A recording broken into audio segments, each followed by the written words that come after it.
Social activity foundation અને મુસ્લિમ આગેવાનો દ્વારા આજરોજ ભરૂચ કલેક્ટરને આવેદનપત્ર પાઠવવામાં આવ્યું હતું, જેમાં જણાવ્યા અનુસાર હાલમાં દેશમાં ધર્મના આધાર પર નફરત ફેલાવવાની હિંસક માનસિકતા ખૂબ જ ઝડપથી વધી રહી છે,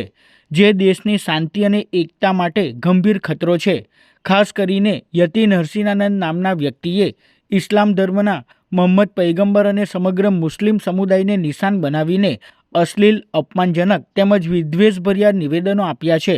જે દેશના બંધારણ અને ધર્મનિરપેક્ષતાના મૂલ્યોની વિરુદ્ધ છે. આવી પ્રકૃતિના નિવેદનોના કારણે સામાજિક તણાવ વધે છે અને અલગ અલગ ધર્મો વચ્ચે દુશ્મનાવટોનો માહોલ સર્જાય છે.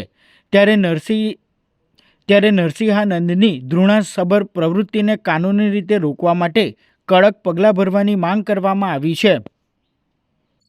મોહમ્મદ સલ્લલ્લાહુ અલૈહિ વસલ્લમને લઈને જે અભદ્ર ટિપ્પણી કરેલી છે, એ ટિપ્પણીના સંજ્ઞાનમાં સરકાર કાયદાથી કામ કરે અને આ દેશની પ્રજાતિને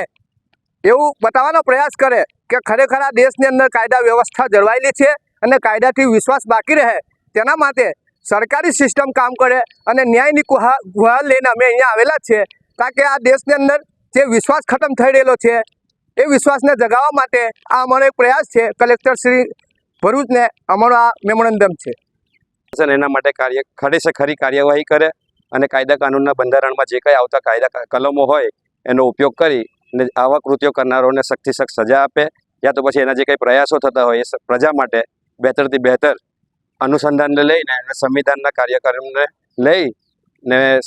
ભારત વર્ષના અંદર શાંતિનું પ્રતીક ઊભું કરે એવી અમારી કલેક્ટરશ્રીને આવેદનપત્ર આપીને એક વિશેષ